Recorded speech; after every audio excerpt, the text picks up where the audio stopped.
دعاؤں سے وہ کام بنتے ہیں جو نہ پیسے سے بنتے ہیں نہ مجاہدے سے بنتے ہیں۔ مجھے پتہ نہیں کہ اللہ نے یہ سارا نظام میرے ساتھ کیوں چلایا، کیسے چلایا۔ یہ ایک واقعہ کی طرف میرا ذہن جاتا تھا۔ سردی شدید تھی اور ایونٹ سنسان ہوتا تھا۔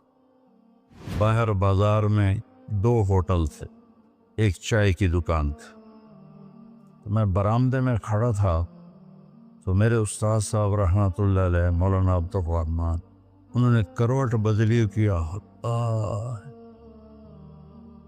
تو ان کے قریب دوسرے استاد لیٹے ہوئے تھے، مولوی احمد بٹلہ صاحب۔ کہنے کہ مولانا کیا ہوا؟ کہنے کہ سر میں بہت درد ہے۔ بس یہ سننا تھا کہ میں اوپر گیلری میں میرا بستر تھا اور وہ اتنی سختی تھی گورنمنٹ میں کہ یہ جو گھڑی باندھنا بھی وہ کیا تھا، خلاف قانون تھا، اور تھرمس رکھنا بھی خلاف قانون تھا۔ مجاہدہ ٹھنڈی چاہ پیو۔ تو 2 لڑکوں نے تھرموس چوری رکھا ہوا تھا، وہ میں ایک کو میں نے جا اٹھایا۔ میں نے کوئی تھرموس کے تھے، کہتا وہ پڑا ہوا ہے، وہ پڑا۔ تو میں نے اسے اٹھایا، بغل میں ڈالا اور میں نے بازار کی دوڑ لگا دی۔ 10 بج رہے تھے اور 10 بجے سنوٹا 250-300 کا تو مجمع ہوتا تھا ریمنڈ۔ میں کہ یا اللہ کوئی دکان کھلی ہو، یا اللہ کوئی دکان کھلی ہو۔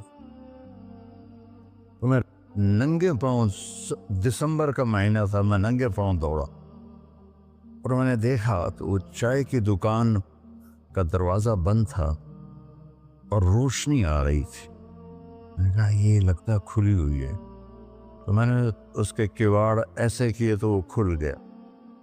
تو آگے وہ دکان والا، اس کا نام تھا انور ملتانی رحمۃ اللہ۔ یہ میں آپ کو بتا رہا ہوں 73-74 کی بات۔ تو وہ بیٹھا ہوا تھا۔ میں نے کہا بھائی انور چائے بنانی ہے۔ کہا بھائی میں تو بھائی میں تو تھکا ہوا ہوں، یہ دودھ پڑا ہے خود ہی بنا لے۔ تو میں نے کہا چولہا کا، یہ چولہا بھی پڑا ہے۔ تو میں نے وہ ہوتے تھے ہوا بھرنے والے چولہے، اس سے میں نے دودھ گرم کیا، پتی ڈالی، چائے بنا۔ چائے کی دکان پہ سر درد کی گولی کا کیا کام ہے؟ میں نے کہا بھائی انور کوئی سر درد کی گولی ہے؟ ارے بھائی وہاں دیکھ لے شاید پڑی ہو کوئی، وہ کھڑکی سی تھی۔ جب میں نے وہاں دیکھا تو ایک گولی ساری ڈان ہوتی تھی، وہ وہاں پڑی ہوئی تھی اور اس پر مٹی جمی ہوئی تھی۔ جب اللہ کچھ دینا چاہتا ہے، میں نے وہ گولی اٹھائی اور پھر دوڑ لگائی ننگے پاؤں، اور مولانا رحمہ اللہ فوت ہو گئے، سر پر رضائی لے کے لیٹے ہوئے تھے۔ تو میں نے اسے پاؤں دبائے تو انہوں نے رضائی کو کہا ہاں کیا بات ہے؟ میں نے کہا جی یہ چائے ہے اور یہ سر درد کی گولی ہے، آپ کو درد ہو رہا ہے، نوش فرمائیں۔ تو ان کے ہونٹ ہلے۔ میں نے نہیں سنا، دعا دی انہوں نے مجھے۔ کیا دعا دی؟ وہ خود فرماتے تھے کہ طارق جمیل کی قبولیت میری دعا سے ہے، اور ایک میرے ساتھی تھے مولوی خورشید کی قبولیت میرے ڈنڈوں کی وجہ سے، اس کی پٹائی بہت کی تھی انہوں نے۔ تو میرے بارے میں فرماتے تھے کہ یہ میری دعا کا اللہ نے اس کو سلا دیا ہے۔ تو انہوں نے بے ساختہ مجھے دعا دی، وہ میں نے سنی نہیں۔ چائے پلائی، گولی کھلائی، اللہ نے کیا سے کیا کرتے۔ میں اپنی بیگم پھوپھی رحمۃ اللہ علیہ، والدہ رحمۃ اللہ علیہ کے ساتھ حج پہ گیا۔ ان کو لے کر میں باہر نکلا تو 2 بوڑھی عورتیں بیٹھی تھیں۔ میں کہ اماں جی کیوں بیٹھی ہو؟ کہ پتہ بھول گئی ہیں. اب میرا بھی وہ دوسرا حج تھا, مجھے بھی مدینہ کا حدود اربا پتہ نہیں تھا. میں کہا کوئی ہے تھوڑے کل کارڈ؟ انہوں نے کہا اے کارڈ ہے. میں کہا آ جاؤ. اور دونوں چل پڑی. مجھے ایک عرب ساتھی نے پورا گھر دے دیا ہوا تھا. جو دروازے پر پہنچے تھے ایک اور کھانے لگی, نہیں میں نہیں جانتی. وہ کرنے کے ویکھے نا شور شریف لگتا ہے, کوئی ایڈی وڈی گل, آ جا. وہ دہا پولیس ہے. میں نے اپنی بیگم سے کہا کہ ان کو کھانا کھلاؤ, اور وہ کارڈ لے کر میں اپنے ایک دوست کے پاس گیا, وہ جو جس کا گھر تھا. میں نے کہا اٹھو دکان سے اور یہ پتہ تلاش کروا. تو ہم دونوں گاڑی میں بیٹھے اور گھومتے کوئی آدھے گھنٹے کے بعد ہم نے وہ بلڈنگ تلاش کری. تو ہم واپس آئے تو دونوں مائیاں عرب والے کی تھی, سوئی پڑی تھی. میں نے کہا اماں جی اٹھو, تھوڑا گھر ویکھ آیا, تم لے جانا. تو ان میں سے ایک دم اے بیٹا تینوں رب اپنے سونے دیا زیارتاں کرائی رکھے. میں نے بیگم سے کہا بیگم یہ دعا قبول ہو گئی.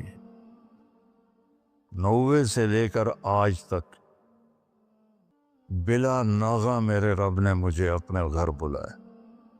ایک 94 کا حج نہیں ہوا کہ وہ میری انگلینڈ تشکیل ہو گئی تو میں وہاں چلا گیا. پے در پے حج عمرہ.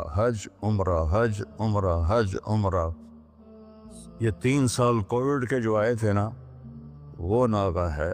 تو میں ہمیشہ کہتا تھا کہ اماں دی دعا. اب ایک مزیدار قصہ سنا کے پھر نماز پڑھنی. میں طواف کر رہا تھا تو میری نظر پڑی جواد وسیم پر. وہ مقام ابراہیم پر نفل پڑھ کے نا بیٹھ کے دعا مانگ رہا تھا. تو میں وہاں کھڑا ہو گیا. میرے ساتھی نے کہا طواف پورا کرنا بھی ہے.